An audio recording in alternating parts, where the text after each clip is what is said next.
যে মহান রব্বুল আলামিন আপনাকে আমাকে অত্যন্ত ভালোবেসে মুহাব্বত করে দুর্যোগপূর্ণ পরিবেশে আল্লাহ রব্বুল আলামিনের ঘরে মেহমান হওয়ার মতো যোগ্যতা তৌফিক দান করেছেন। ঈমান আমল সাথে আল্লাহ তাআলা আপনাকে আমাকে এখন পর্যন্ত নিয়ামত দিয়ে ভরপুর করে রেখেছেন। আল্লাহ তাআলার সবচেয়ে বড় নিয়ামত হলো বান্দাদের জন্য হেদায়েত। হেদায়েত নামক দৌলত আল্লাহ তাআলা আপনাকে আমাকে দান করেছেন। 10 ঘরের 10 মায়ের 10 সন্তানকে তাদের কাঁধ মেরে পবিত্র জুমার দিন জুমার নামাজে আসায় উপস্থিত হওয়ার সুবর্ণ সুযোগ দান করেছেন। আল্লাহ রব্বুল আলামিনের কাছে শুকরিয়া আদায় করি যে মহান রব্বুল আলামিন আপনাকে আমাকে সৈয়দুল মুরসালিন খাতামুন নবিয়্যিন রাহমাতাল লিল আলামিন জনাবে মুহাম্মদুর রাসূলুল্লাহ সাল্লাল্লাহু আলাইহি ওয়াসাল্লামের উম্মত হিসেবে কবুল করেছেন। সর্বোপরি সব মিলিয়ে আল্লাহ তাআলার কাছে উচ্চ আওয়াজে সকলে একযোগে সকলে কালিমাতুশ শুকর আদায় করি, একযোগে বলি আলহামদুলিল্লাহ। সম্মানিত মুহতারাম হাজিরিন, যদিও আবহাওয়া পরিস্থিতি সারাদিন কয়েকদিন যাবৎ বৃষ্টির ভিতরে চলতেছে, বিভিন্ন জায়গা একেবারে ডুবন্ত অবস্থায়, অসংখ্য মানুষ বিপদগ্রস্তের ভিতরে আছে। আল্লাহ রাব্বুল আলামিন তারপরও আপনাকে আমাকে বড় বড় বিপদ থেকে হেফাজত করেছেন। আল্লাহর কাছে শুকর ও হুজুর। আল্লাহ রাব্বুল আলামিন আপনাকে আমাকে পৃথিবীতে পাঠিয়েছিলেন, এই কথাটা প্রায় আমি বলি, শুধুমাত্র তার গোলামি তার দাসত্ব করার জন্যই। আল্লাহ তাআলা আপনাকে আমাকে দুনিয়াতে পাঠানোর পরই ঘোষণা দিয়েছেন যে তুমি দুনিয়াতে থাকবে, একমাত্র গোলামি আমার করবে, অন্য কারো করতে পারবে না। যত মহাব্বত ভালোবাসার পাত্র হলো একমাত্র দুইজন ব্যক্তি, এক হলো আল্লাহ তাআলা, আল্লাহর পরে হলো মুহাম্মদুর রাসূলুল্লাহ সাল্লাল্লাহু আলাইহি ওয়াসাল্লাম। এই দুইজন ব্যক্তি ছাড়া, এই দুই জিনিস ছাড়া অন্য কারোর সাথে মহাব্বত ভালোবাসা রাখা যাবে না। আল্লাহ রাব্বুল আলামিন আপনাকে আমাকে পাঠিয়েছেন, ইচ্ছা শক্তিও দান করেছেন। সূরা আনআমের মধ্যে আল্লাহ তাআলা বলেন, ওয়ালাকাদ যারানা লিজাহান্নামা কাসীরাম মিনাল জিন্নি ওয়াল ইনস লাহুম কুলুবুন লা ইয়াফকাহুনা বিহা ওয়া লাহুম আ'য়ুনুন লা ইউবসিরুনা বিহা ওয়া লাহুম আযানুন লা ইয়াসমাউনা বিহা উলাইকা কাল আনআমি বাল হুম আদল উলাইকা হুমুল গাফিলুন। আল্লাহ রাব্বুল আলামিন আয়াতের মধ্যে বলেন, আল্লাহ রাব্বুল আলামিন একমাত্র মানুষ আর জিন্নাতদের জন্য, ইনসান আর জিনদের জন্য জাহান্নাম তৈরি করে রেখেছে, প্রস্তুত করে রেখেছে।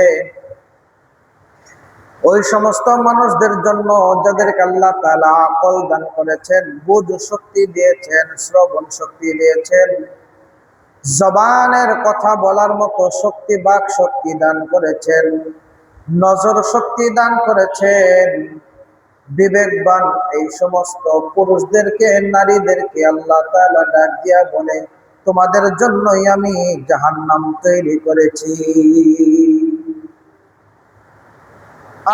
পৃথিবীর মুসলমান কেন বা এই কথা বললেন?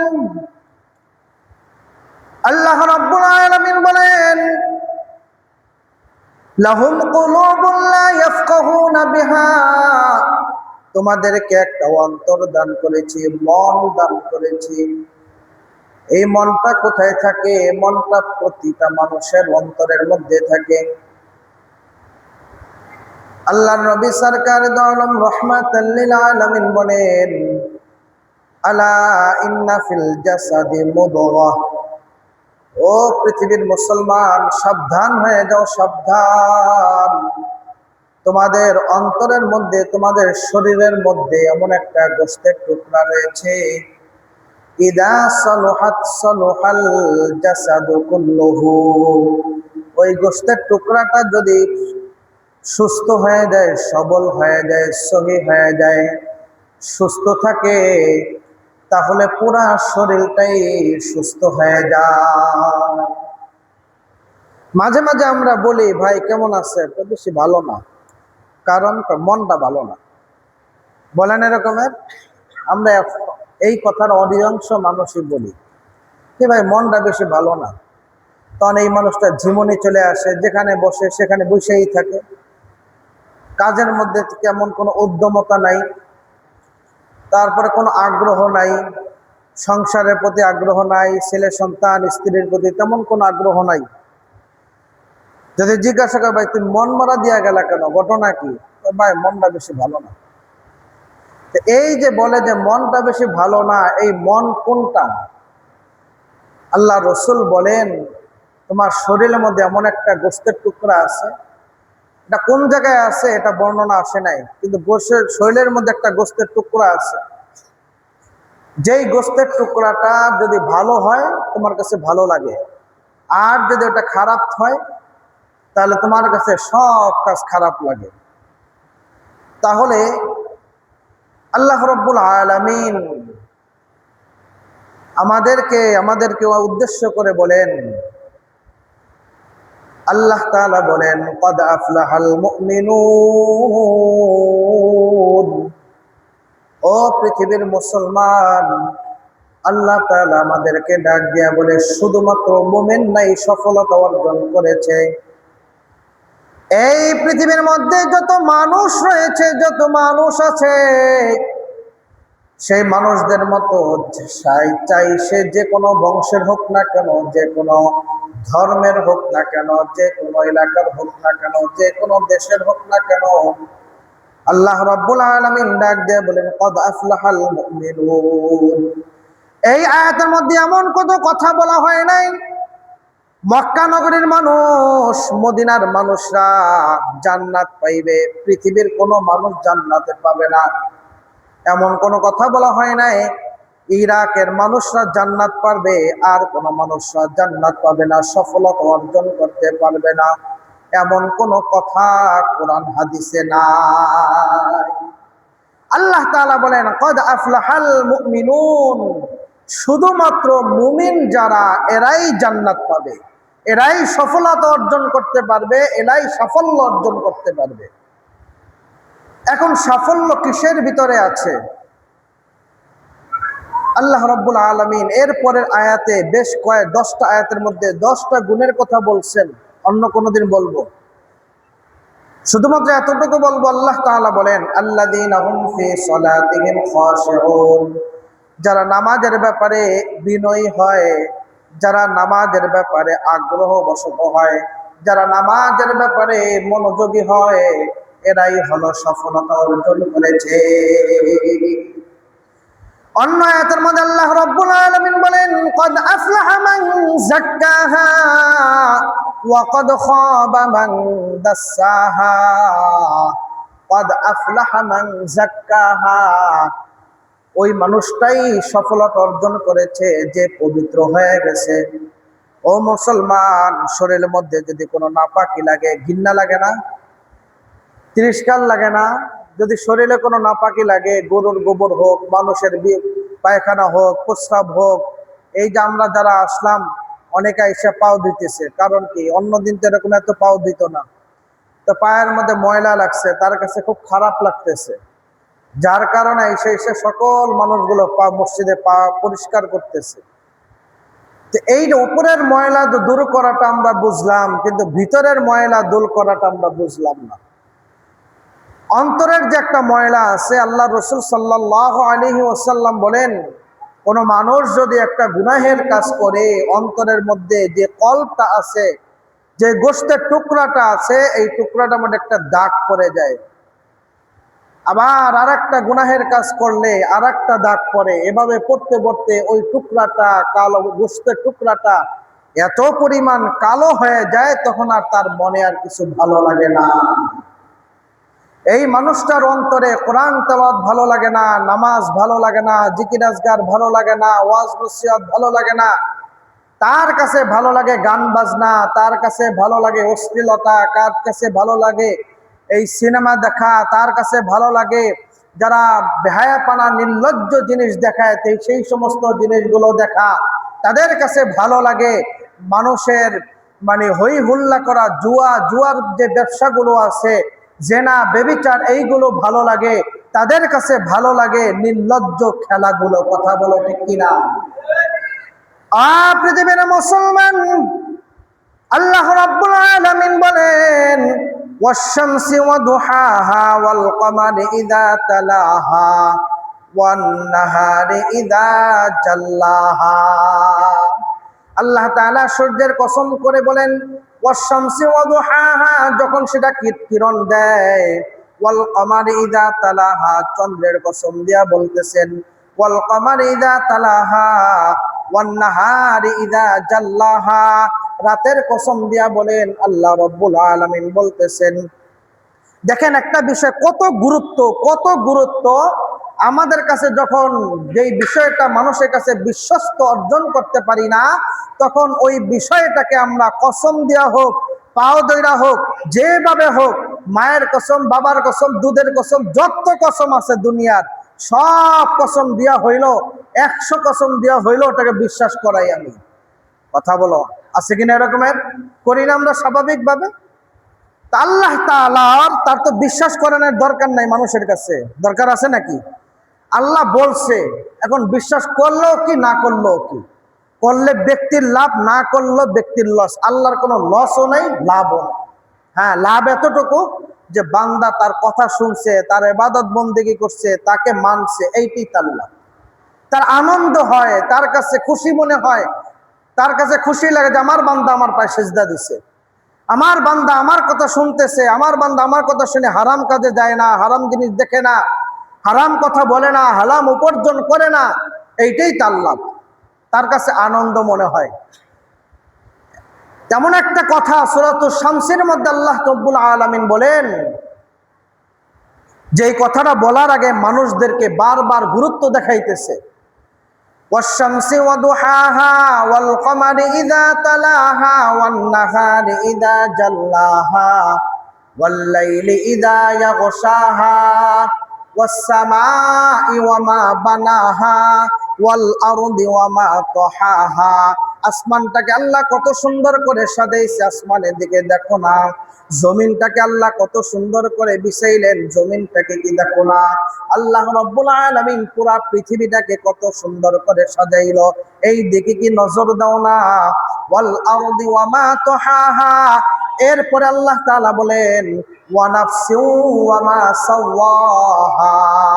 ওই সমস্ত মানুষদের কসম, ওই সমস্ত নফসের কসম দিয়া বলে, ওয়া নাফসি ওয়া মা সাওয়াহা ফাআলহামাহা ফুজুরাহা ওয়া তাকওয়াহা। অন্তর হইল দুই ধরনের। কয় ধরনের? কয় ধরনের ভাই? আওয়াজ দিয়া বলেন। দুই ধরনের অন্তর। আল্লাহ রাব্বুল আলামিন বলেন, ফাআলহামাহা ফুজুরাহা ওয়া তাকওয়াহা। এমন কিছু অন্তর আছে, ফুজুরাহা, আল্লাহর কথা শুনে না, আল্লাহর পথে চলে না, আল্লাহর অনুগামী হয়ে চলে না, কাউকে আল্লাহওয়ালা বানাইতে পারে না, কাউকে আল্লাহওয়ালা হিসাবে মানতেও পারে না, নিজে বড় মুফতি হয়ে যায়, নিজে বড় আলেম হয়ে যায়। আল্লাহ রাব্বুল আলামিন বলেন, ওয়া তাকওয়াহা। মুসলমান, হায় মুসলমান, আল্লাহ রাব্বুল আলামিন বলেন, যে সমস্ত অন্তরগুলো হলো অনুগামী, যেই নফসগুলো হলো অনুগামী, ওয়া তাকওয়াহা, আল্লাহ তাআলা বলেন ওই যেই নফসগুলো হলো তাকওয়াবান, এই নফসের কসম করে আল্লাহ রাব্বুল আলামিন বলেন, ক্বাদ আফলাহা মান যাক্কাহা। ওই মানুষগুলো যারা পবিত্রতা অর্জন করেছে, অর্থাৎ ব্যক্তির উপরের পবিত্রতা না, অন্তরের পবিত্রতা। এখানে বলা হয়েছে অন্তরের পবিত্রতা যারা অর্জন করতে পেরেছে, আল্লাহ তাআলা বলেন ক্বাদ আফলাহাল মুমিনুন, এরাই হলো মুমিন আর এরাই হলো সফলতা অর্জনকারী। সুবহানাল্লাহ। ও পৃথিবীর মুসলমান, আল্লাহর নবী সরকার দু আলম রাহমাতাল লিল আলামিন জনাবে মুহাম্মদুর রাসূলুল্লাহ সাল্লাল্লাহু আলাইহি ওয়াসাল্লাম বলেন, ইযা সালুহাত সালুহাল জাসাদু কুল্লুহু, যখন তার অন্তরটা সুন্দর হয়ে যায়, সই হয়ে যায়, পবিত্র হয়ে যায়, তার পুরা শরীরটাই পবিত্র হয়ে যায়। অন্য আবার পরে আল্লাহর রাসূল বলেন, ওয়া ইন্না ফাসাদাল জাসাদু কুল্লুহু, আর যাদের অন্তরগুলো অপবিত্র হয়ে যায়, কলুষিত হয়ে যায়, অসুস্থ হয়ে যায়, অসুস্থ মন যদি হয়ে যায়, তাহলে আল্লাহর নবী বলে আল জাসাদু কুল্লুহু, তা পুরা শরীরটাই অসুস্থ হয়ে যায়।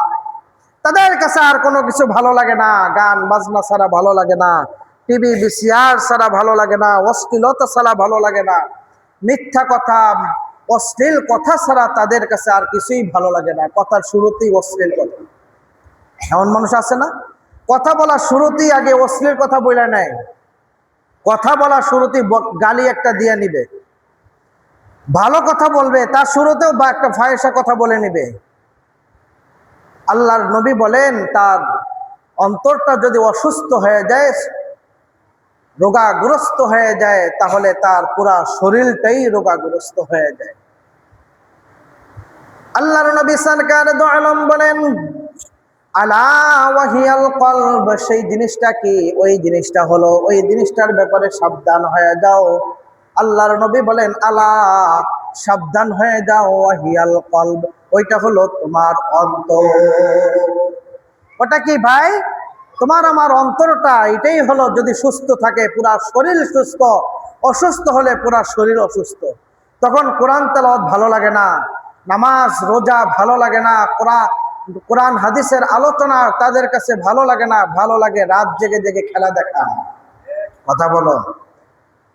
তখন তাদের কাছে ভালো লাগে ফজরের নামাজ ভালো লাগে না, তাদের কাছে ভালো লাগে রাত জেগে জেগে এই বিপিএল এর খেলা দেখা।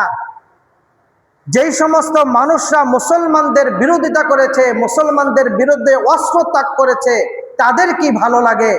যেই সমস্ত মানুষরা মুসলমানদেরকে নির্লজ্জ বানাইতেছে, যেই সমস্ত মানুষরা মুসলমানদেরকে হেয় প্রতিপন্ন করতেছে, জায়গায় জায়গায় হত্যা করতেছে, দেশে দেশে হত্যা প্রয়াস চালাইতেছে, তাদেরকে তার কাছে ভালো লাগে। তাহলে বলো এটা কেমন হইল? ঘরের ইন্দরে যদি বান কাটে, ওই বান ফিরানো যায় না। বাহির ইঁদুরে যদি বান কাটে, ওইটা ফিরানো সম্ভব। এটা একটা গ্রাম্য প্রবাদ, যে বাহিরের মানুষ আপনাকে ক্ষতি করতে পারবে না যতটা আপনার কাছের মানুষে ক্ষতি করতে পারে। আপনার যতটা ক্ষতি করবে কাছের মানুষ, বাহিরের দূরের মানুষ অত ক্ষতি করতে জানে না।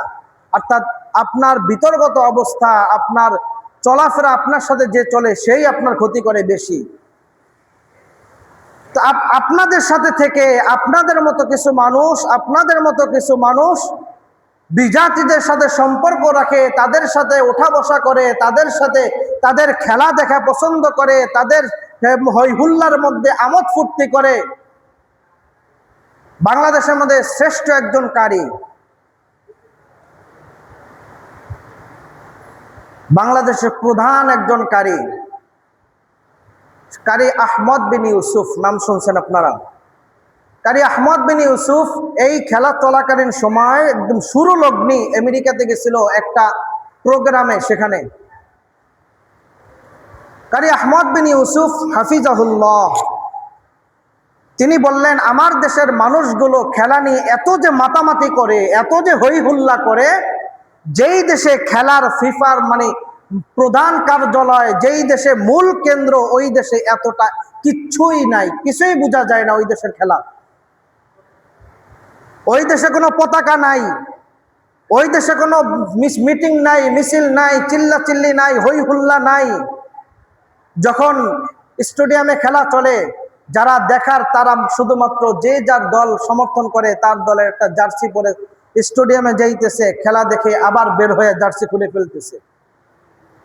তার মানে ওই জার্সিটা তার কাছে তেমন কিছু না, ওখানে ভিতরে ঢুকবে মানুষ যেন মিডিয়া দেখে যেন আমি অমুক দলের সমর্থক, এইটা দেখানোর জন্য। অন্তর থেকে তারাও কিন্তু বিশ্বাস মানে না, তারাও কিন্তু এটাকে মহব্বত করে না। আর ওই দেশের মধ্যে একটা, আমাদের দেশে একটা গোল দিলে নরসিংপুরে চিল্লান দিলে ঘুড়ি পারে শোনা যায়। হ্যাঁ,